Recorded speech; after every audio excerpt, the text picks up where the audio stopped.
Wait, what are you talking about? For our topic, I was thinking Yeah. as a topic, have we touched on? Maybe we've touched on it, but maybe like I was thinking maybe road trip preferences, ideals, like what makes a good road trip is our basis. We've been big into cars recently. Right. I think it's an adjacent topic to our S tier ranking of Ever cars. since the tier list, we've been thinking a lot about cars. The US versus other countries, and just using cars on trips in general. Right. Well, this is I guess this is topical because I just went on a road trip. It's the third time I've done the road trip, but it's just from Chicago to New Orleans. How long is that? I got a 13-hour drive. 13-hour. Jeez, 30, man. I think. It's not very exciting, the scenery. Right. But the vibe of a road trip, I love it so much. And so it's just like getting the chance to just like, chill. Like, yeah, you're a little uncomfortable, but like, you stick through it because the vibe is good. Like you switch off from driving every once in a while. You get to like stretch your legs, be in like some random gas station that you'll never see again. I don't know. I guess when we're talking about preferences, it's just like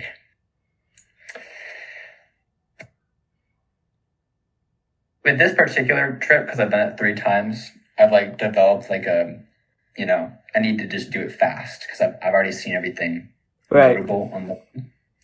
But I think my preference in general is to like, see the obligatory things that are on the way, and then also it's nice to sort of find your own thing that you really like about whatever route you're on. I don't know if that makes sense. Right. And then what do you think some of my like fundamental questions here were like, what's an optimal number of hours to be spending a day driving versus stoppage time versus like what are optimal stops? Like we want to hit food stops, make the food stops interesting, or like make different types of stops interesting and do like quick gas station stops for food or whatever that might look like, or like, you know what I mean? Like what are the like principles of the trip? The principle, surely, okay. I think that surely the food stops are de-emphasized. De-emphasized. De-emphasized. Yeah, I agree. It should not be. You should not be like, I need to go to this whatever restaurant because I heard it was really, really good. Right, I agree. It's like kind of on the way, right? Yeah. I guess like when I think about like the most like road trip in the sense that you're asking that I've done is like the one I did with your brother. And like we planned that entirely based on just the areas we wanted to be in. Like per night. And food was such an afterthought. Like I didn't even like, we would show up somewhere and like maybe we'd find food somewhere near it, or we'd just go to like 7-Eleven or whatever, and like that was fine. Right. So I mean, it's really like I don't know. I think when you're going out of your way to drive somewhere, like the drive becomes such an integral part of the experience that you want that in itself to be interesting. And so if that's not interesting, like, I don't know, I feel like, especially if you're going on like a multi-day road trip, right. That like, I think we talked about this in a different episode, but like we cooked up the potential US road trip that is probably not going to happen, but it was low-key a fire road trip. It was tough though. It was tough. It was low-key tough. It could be tough, and it hopefully will still happen at some stage. Just unsure of when that might be. Probably not this year, to be honest with you. But yeah, no, I agree. I think that the food definitely shouldn't be your what you're chasing. I think in terms of, I think I like a good balance of being able to not have a rush, but also being able to you want to get somewhere every day. You don't want to drive 2 hours, but simultaneously, I do think once you hit like 9+ hours of driving, you start to push the boundaries of like, it feels like more of a task to me than like good vibes trip. I don't know. Yeah. I think so in that case, yeah, I think for me it's somewhere around like 6 hours a day ideally of driving, active driving time might be a good middle ground. And then optimal stops, I think I don't know, something that's like cool along the way, but also not a huge stop. Because like you kind of want to keep momentum a little bit, but and also I don't want to be like sweaty, so I don't want to do like a like hike in the middle of my trip. Probably I would if I had to, if that was just like what the circumstances called for. But I think ideally your stops, like an optimal stop for me is like a small town that you get to like walk through or something, and just like find a quick place to get food or something like that, where you stop like 30 minutes, something in that ballpark, explore a little bit, get around, and then hop back in the car, keep moving for about 6 hours of drive time maybe. And then you get to do things like in the morning, like you don't have to be in like a massive rush to get out the door. I'm not a big rush person. So hopefully not being in a massive rush to get out the door, and then not getting in like super late so that you're like rushing to get dinner. Like I feel like you want to have like, for me, like just a good vibe throughout the day. But yeah, I don't know. When you were with Gav, were you driving a ton or no? Not really. No. Because we weren't going that far. I think the longest drive we had was like 4 hours, like one shot. Yeah. So like that was like super reasonable. And it was really only like, I wouldn't say the drives were at all like constrained. Like we made sure to like keep those like quite like have enough time to like, chill, like not drive crazy fast and get to whatever destination we need to get to at like an appropriate time. And really it was just like, oh, can we hike fast enough this day? Because we were like hiking every day, or not every day, but most hiking days. And driving.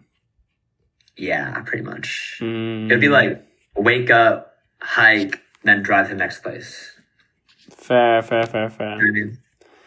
Yeah. And like, if there's like a world where like, we have more time or something, like sure, something like, I think something like the road trip that we had proposed is like, have like a day to like drive and then like a hike for a day. Yeah. And then drive. Like that's obviously preferred. And I think it would also just like help with like the places that you go on road trips. I don't know. It's just like, you're just like never going back there. Let's straight up, like right. You're not going back there. Right. So it's, it'd be so like nice, to have like a full day and like even like the nighttime or whatever to just like be there, because you're not going to be there again. And, right. Yeah. Soak it in a bit. A little bit more, time constraint, you have to like really like lock in on like what you really want to do on that trip. And yeah, I think that one of my issues is that I like some sense of like spontaneity, like just like figuring things out as you go, but then under time constraints, then like your hand is forced a little bit, because then you do want to like achieve things and be productive, which like if you leave it up to chance and you're under tight time constraints, then maybe with no structure, then you could run into trouble. But that's why I think that a good like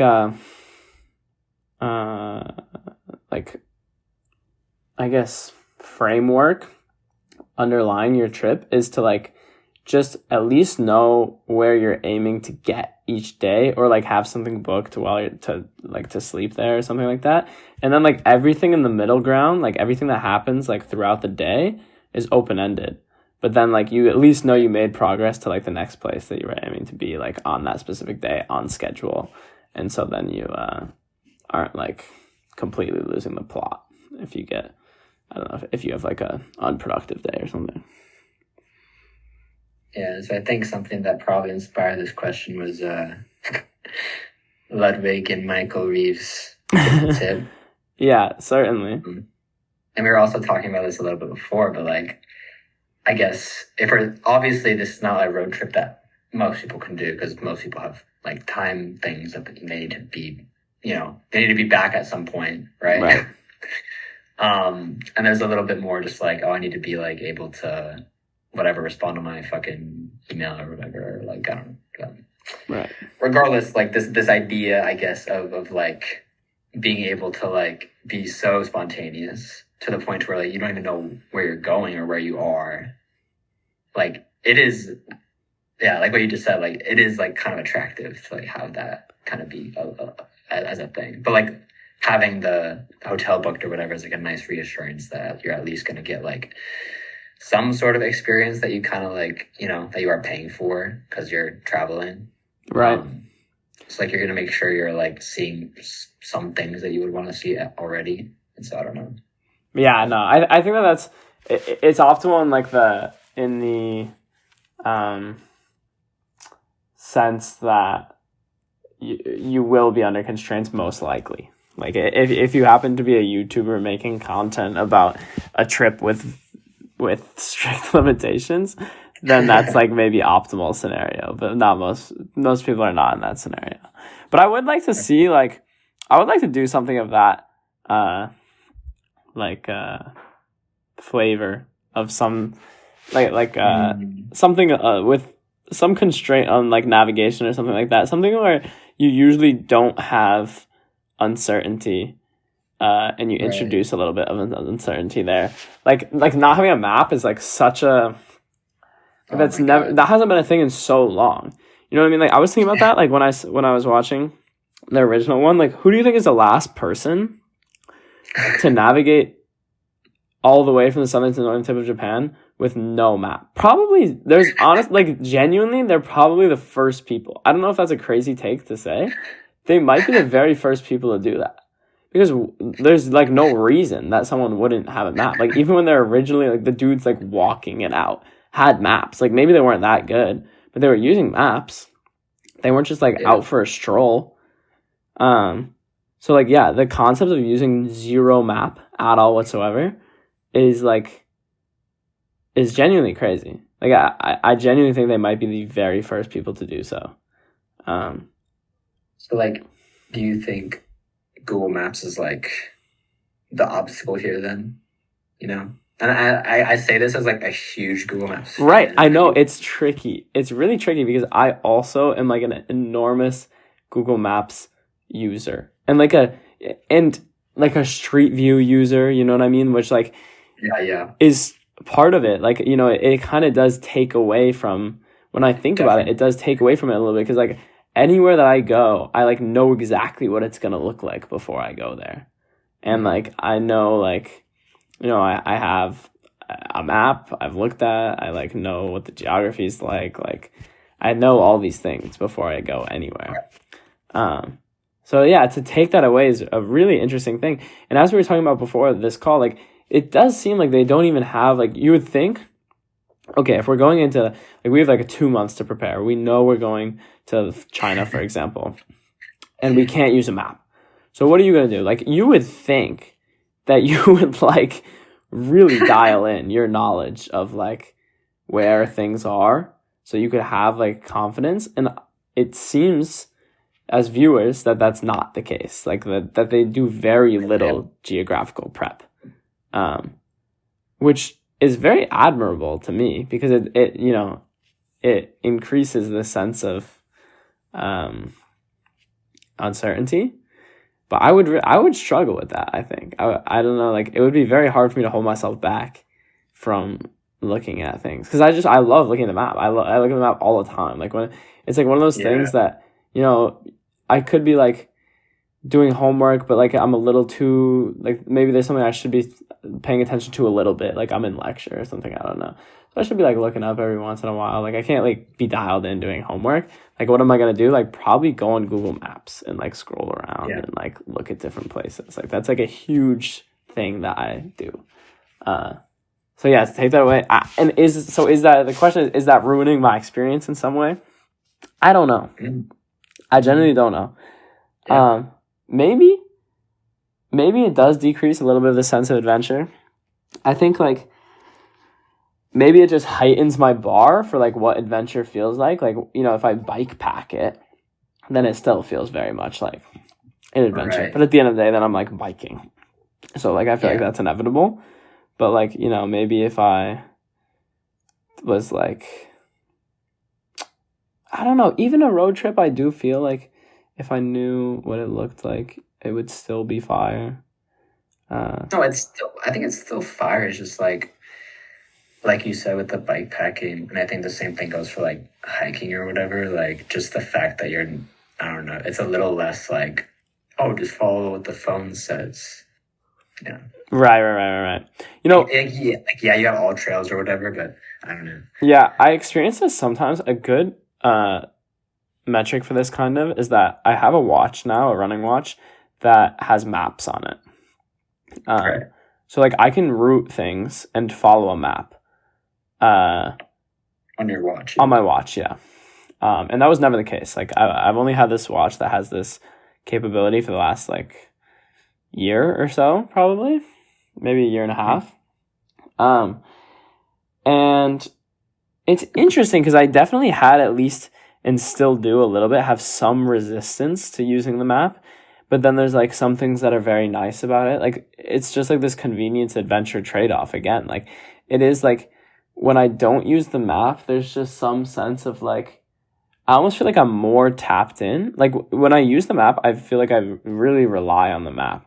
Like, if I have my map going, like, for example, a classic example is like with no map, when I was running, I used to have to like remember where I came from very specifically, right? Like you're taking turns on a path or something, you have to remember which turn you took.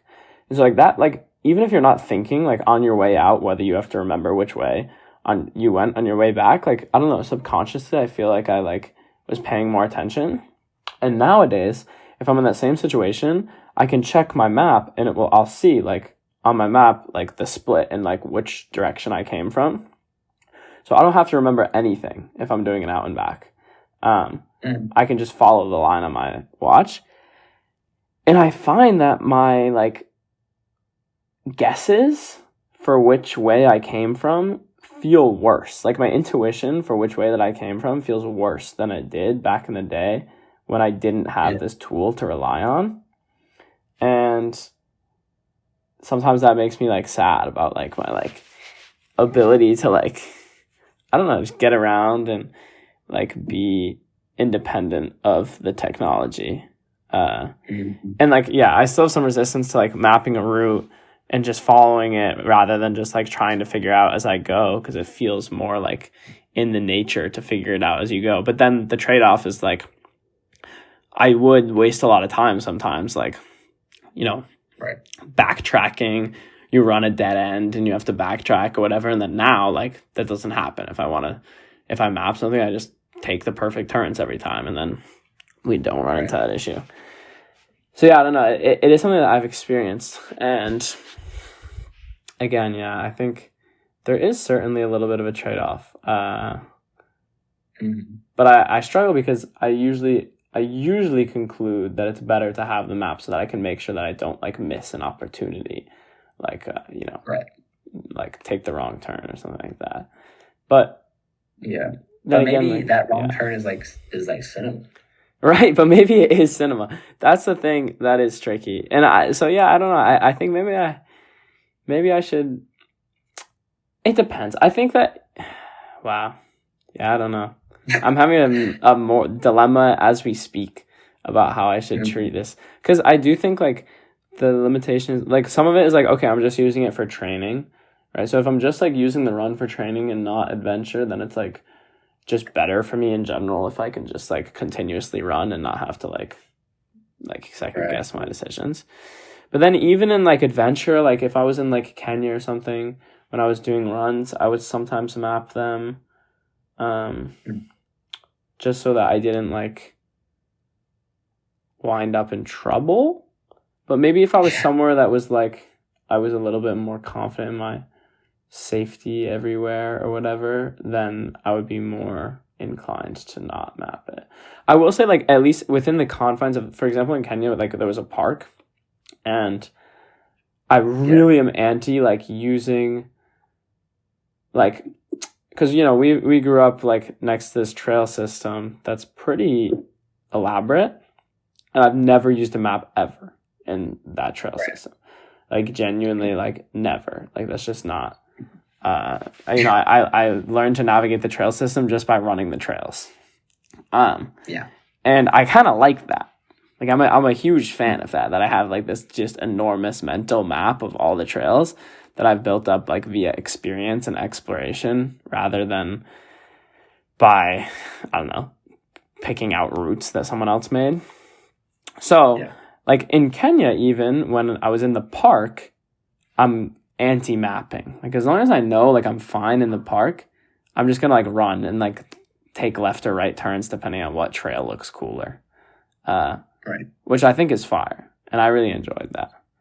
But yeah, sometimes when it's a little bit less certain, then I would map things. Yeah, I don't know. Although honestly, yeah, I don't know. I didn't map that much in Kenya though. Even when it was like, I don't know why I didn't. Because I generally had one, last tangent on this, but I generally had one run in Kenya where I was like going before work. I would always run before work. And I was supposed to run like 8 miles, and I totally could have just put it on my watch. I guess maybe I didn't want to draw attention to my watch. I don't know if I was being overly cautious there, but I don't know. I took a wrong turn and I like started running, and I just got into this area that was like pretty rough, and I was like, whoa, like this is getting a little crazy here. And I like turned around and ran, and I ended up running like 12 miles or something and was super late for work, and it was like a bit of a nightmare. And I totally could have mitigated that by using a map, and I genuinely don't know why I didn't. But maybe I do have an internal desire to not use a map.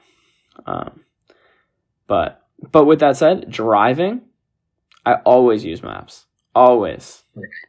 Right. And I should get rid of that reliance. But I've used them my whole life driving. I'm useless on the highways with no map. Yeah, even, I mean, there are some places in Connecticut I can go with no map, but most places I need a map. Like, generally, even close places, I just plug it into my phone, which is super lazy of me. I think, yeah, if you put it in your phone, you also get like the nice like Spotify display and yeah, the Apple CarPlay. It's just, no, I've thought about this a lot, because something I have liked to do is, I did this a little in China and a little in Taiwan, but if you just like, you know, you can still see your location on the map when you're using like the mobile maps and stuff, but if you like just don't like press the route button and you just like look at where you want to go on the Google Maps itself. Right. Like I've done that, and like I've had some, like, I don't know, I just feel like when you route it and everything, like you know exactly where you're going. Like, you know, like, it'll tell you what restaurants are along the route and all that kind of stuff, and like what you might see. Like, you know exactly what's going to happen. Right. And then I've also like thought, if I were to, you know, just because of this whole thing that like Ludwig and Michael have been doing, is like, I don't think I would go so far as to do that, but it would be cool to have to use maybe a paper map or something, you know? Right. Just be a little less reliant on the thing, and how she'll actually figure out like where I am, because it's such a weird thing that we're able to always know exactly where we are. No, And it's really crazy. in some ways, it's like, man, like I know where I am, but I don't know where I am in relation to anything else. Like I know exactly where I am, though. You know? Right. Yeah, you have no mental map. Like it used to be required to have a mental map because like that's how you like were gonna get to the next place. But now there's zero need for a mental map. You have complete precision, but zero like breadth of knowledge on where you are. Which is a completely unique form of like traveling, and it's the one that I've been used to my whole life. So I don't know. I would be in favor of reducing my map usage. I think that would be a positive. But I do struggle because I just find that like usually there's some constraint on like, oh, I should like get there at a certain time, and then it's like, oh, it might take longer if I don't just like optimally route. So yeah, I don't know, but I would like to definitely experiment with it a little bit. I mean, we can like say this, like, let's say, it really depends on like where you are in the world, I guess. But like, for example, let's just say we go to China, for example. Right. We could just paper map it, just make sure to like plot the areas or specific towns that we're like interested in or whatever, or like, you know, ones that might have hotels or something, so you're not like completely like, you know, just cooked. Right. And then you just run that, right? And you just try to, I don't know, like it's much easier than not having any navigation at all. And like you would still be able to, like, you have that prep time to really like lock in, like, oh, I want to see this, or, you know, because I'm probably not going to come back here or whatever. And I don't know. Yeah, I think that another thing that having reduced navigation capabilities does is that it forces more interaction, which I'm a super big fan of. Like I really like interaction with people in the place. Yeah. I think it's just like a fundamental part of traveling that like increases your experience or benefits your experience massively. Because like when I look back at things, like that's like what I remember. A lot of what I remember is like I met this person, I had this conversation, and it was like it was just like a cool thing. And like when you could just, because back in the day, like one of the best information sources about where you should go is people, you know, pre-maps or pre even like digital mapping. Even when you have a paper map, it's like, okay, I want to get to this city, but I should probably ask someone which road is the fastest or like whatever. And so like you would have to have that. And then now it just does all that for you. And no one has to talk to anyone about directions. Also, no one knows. Right. Yeah, no one knows either. So, yeah, I don't know. I would like to, one, get that from people, and then two, hopefully, if I can be a better navigator, and then be able to provide that for anyone who asks. Right. But yeah, like I don't know.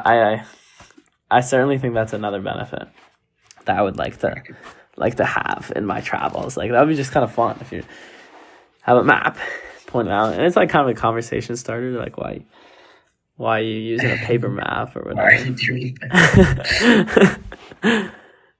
So yeah, I don't know. I think that. I have a question for you then.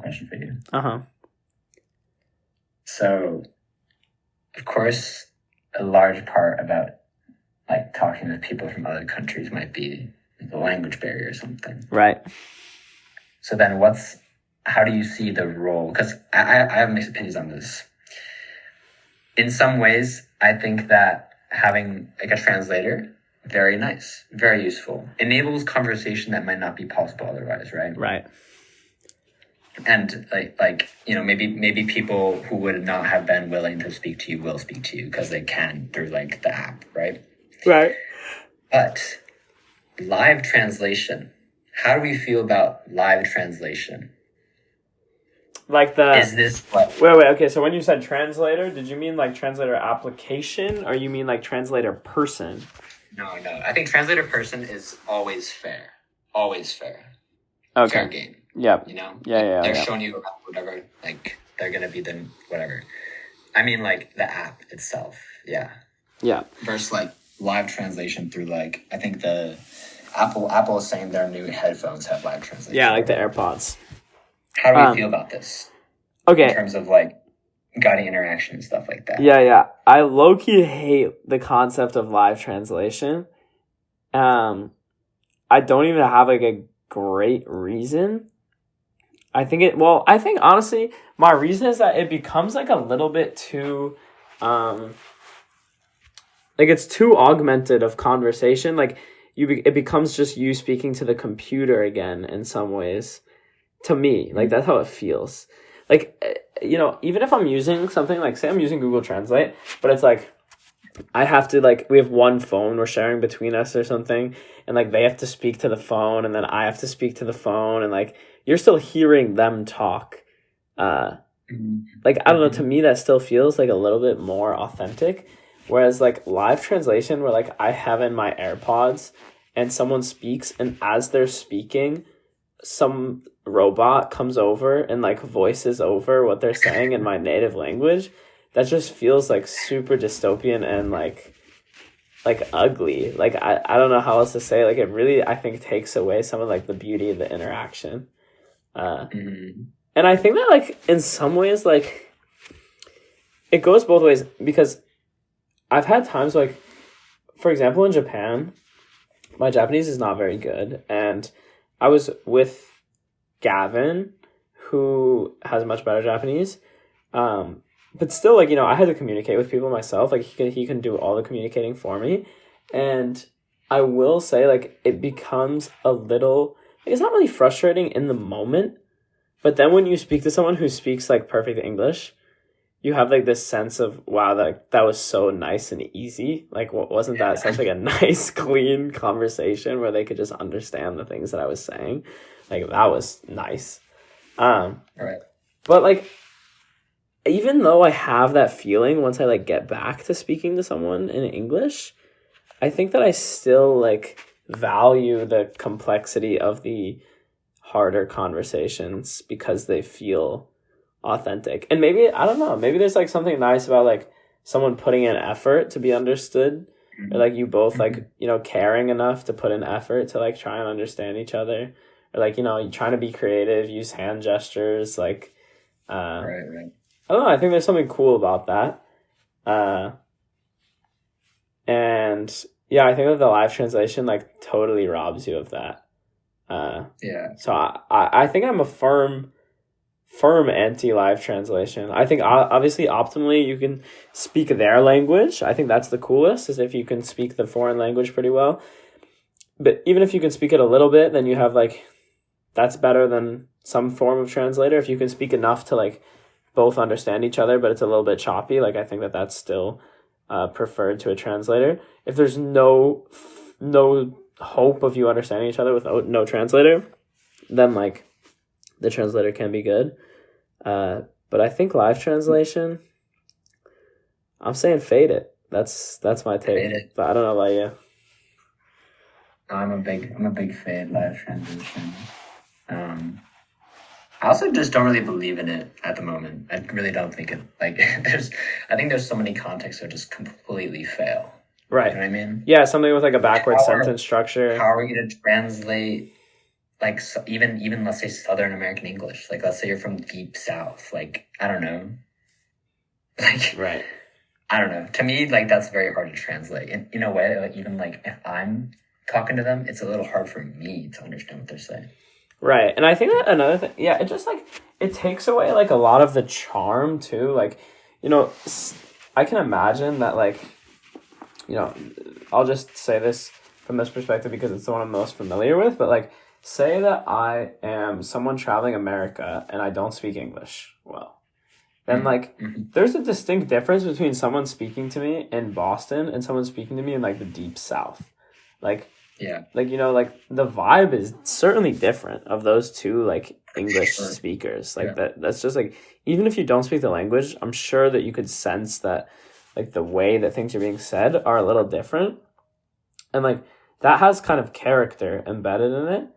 But if you use a live translator, then it's just gonna like, and you know, even if like, again, like even if you're using a regular translator, you still have to like hear them like say the thing. Like you hear them say the thing in their language and like use their gestures and like all of that. Like it, which still has a character even if you don't really understand it. But someone speaking to you from different parts of the country with a live translator converge completely to one item, Mhm. which is Right. like really sad, I think. That is sad. Yeah.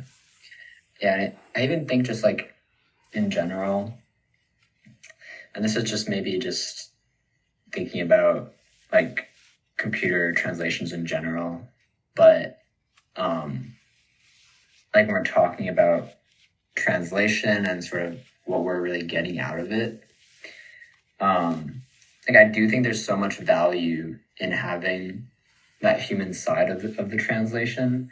I mean, there's a reason why, I mean, partly for secrecy, but there's a reason why like heads of state have like human translators doing their translations.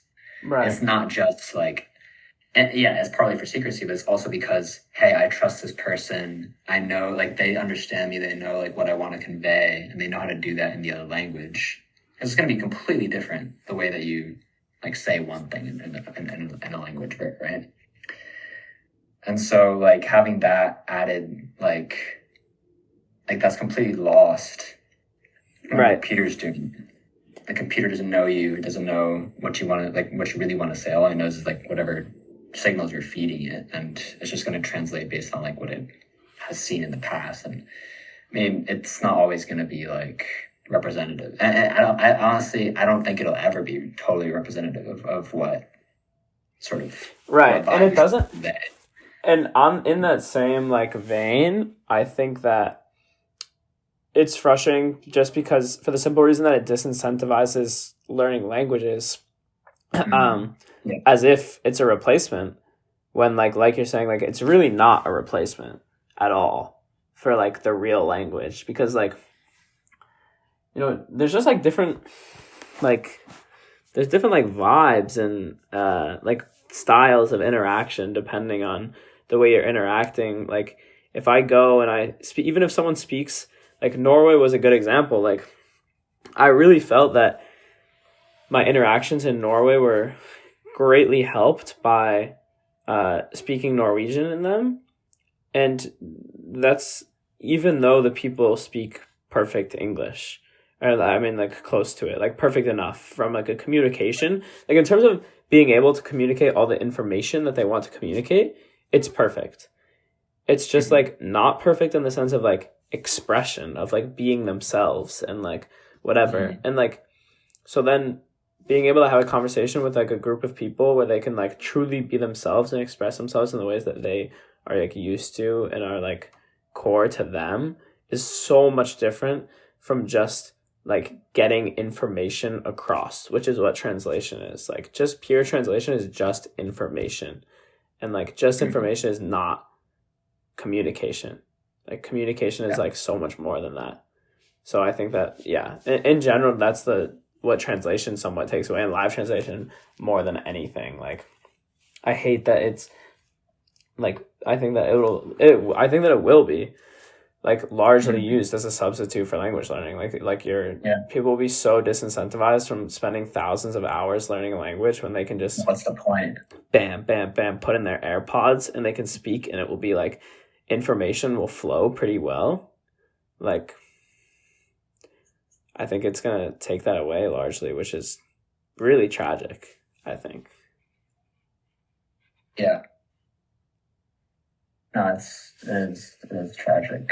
It's like, I don't know. I think it also just like in general, if we're talking about like travel and we were talking about like Google Maps being this like maybe an obstacle to like really experiencing something. Like we're definitely like, and I think we've also touched on this in past episodes, like what is like what are we heading towards in terms of like traveling? Like what's like in like 50 years, like what's going to be the point of traveling? Like, because it almost feels like we're going to be in this like, I don't know, you're going to have this like perfectly curated um trip based on all of your likes and wants and like your preferences, and then whatever system's just going to get all of that and then feed you whatever trip you're going to go on. It's going to book all this stuff for you. Like you don't have to go book, you don't have to go book it yourself. Who wants to do that? And then you're just going to get shipped over there, and the whole time like you're talking to people through the fucking computer, and I don't like it. Like you're gonna have like some fucking like overlay in front of you telling you where to go. Right. It's just like, yeah. Like in some ways, like this feels like where we're heading to. Right. No, 100%. We're kind of already there. Yeah, we low-key are already there, and like I mean, like Google Maps, even just the internet, like largely is taken away from like that sense of authenticity in travel. Like it feels like it feels a little bit to me like all modern cities like are converging to similar like cultures in a way. And like I don't know, it feels like globally there's like tradition being lost, culture being lost, and travel is getting more like sanitized. And eventually it just feels like you're gonna like you said, go to a place for like almost identical experiences everywhere with like marginally different like aesthetics, and that's like all that you're going to be experiencing is like this like slightly different aesthetic, where like that's really not what travel is like founded in, I guess. I don't know, it's kind of a bleak future. But I think that like the beauty of it is that like there will always be able to find places that are like like places will always have some degree of being unique and interesting from what you've seen. Like that won't be like completely washed away. Certainly if you like maybe you have to like get a little more rural or something like 50 years down the line if you want to have a contrast to where you're from. But you will be able to find that, I think, as long as you have like the goal to like, you'll just have to be purposeful about it. Like, like you said, like I'm sure there will be something like soon that will book everything based on your likes and algorithm and everything, and like curate your trip. But like just don't use it. I guess. That's the solution, right? It's just like people are gonna use it. No, they're gonna use it, yeah. But like that's just like my like caution / outlook / personal plan is just to not, because it does somewhat like already exist with like maybe like I think it exists like with really wealthy like a travel agent or something that like books it all for you and like figures it all out, and you just like kind of follow the itinerary that got built for you. Like that's kind of already a thing. And that's been a thing. It's just going to become way more accessible. I love booking stuff. Holy shit. Yeah. I love doing it. I don't know about you. You would love what? I love booking stuff. Oh, yeah. I love booking stuff. It's so fun. Yeah. No, it's like, that's part of the game. And I will say, like, part of my booking process is Google Maps, which circles back. But yeah, like, to me, like, looking on Google Maps and, like, dropping in the Street View and being like, wow, that's so sick. I'm going to book a little hostel right there. Like, that's so fun. Like, if it just, like, if that all just got, like, boop, boop, boop, like, you viewed a reel on Instagram about this place. We're going to figure it all out for you now. That would really, it wouldn't be good. No, it wouldn't. But I see myself, that's the sad thing about all these things is like, as humans, like you chase convenience.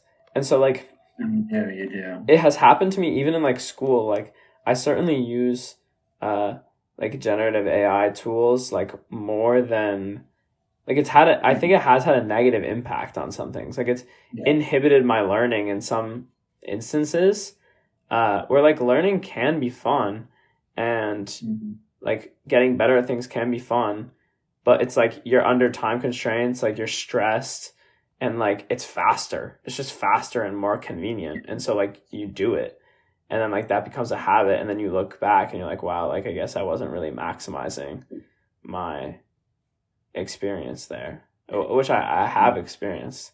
So like I don't know, it will take like restraint and caution to like make sure that you're holding yourself to like the ideals that you find valuable in not only travel but like, you know, I think everything.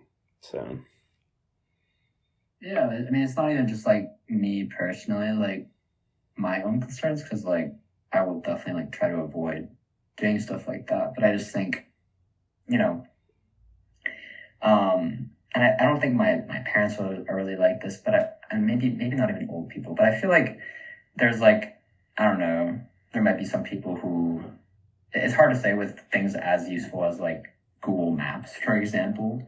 But if I'm at the point to where it's really hard for me to like not justify using Google Maps, for example, to go somewhere, like what's like in two to three generations, like what's the point of, I don't know, like for example, like looking through Google Maps yourself and figuring out where you want to go, you know? right. What's the point of doing that? Like like it's gonna feel like archaic to do that. Like it feels archaic to like grab a paper map and be like, oh, where am I right now? I have to figure out what road I'm on. Right. You know, like it feels like there's no point to do it. Yeah. But like we talked about for the rest of this episode, like we lost certain things by depending on it. Right. No, 100%. And we don't think about it. We don't at all. And that's the scary part. Yeah. Yeah, so I think hopefully like a little bit of the unk in me will hold on to that, if you will. Like, you know, because people do, like, you tend to like, and maybe people will call me out for like, maybe in the future, like, we're going to be getting clowned on for using our Google Maps to like look at the place individually before we go. But like, you know, I'm gonna try and be proud of that. Yo, Uncle Callum ain't even used Trip.ai. Yeah, bro. Literally. Literally, though.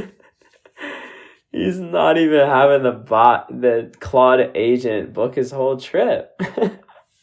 Now, like, you went through all the websites yourself? Ain't no way. Okay, dinosaur. But people, I mean, I know so many people that hate booking stuff, and like, I could see it totally like appealing to someone like that, you know? Yeah, you know, I don't know. I'm someone. I mean, I certainly use like online tools to book. I think like what's really fundamental to me is the map part of it. Like, you know, I'll use things like that will like take booking listings from multiple sites and collect them. But that's different though. It's not like, but like something for you. Right. Then I just like look at the map and I get to see all the possible listings and then just pick the ones that I think the toughest. Like that part's fun. Yeah. And that part, I never want to go away. Yeah. Yeah. Because I don't know. Yeah, it is sad. Like if you, it feels like we're being like, slowly your like choice is being taken. Like things that are trying to give you more autonomy are actually taking your autonomy.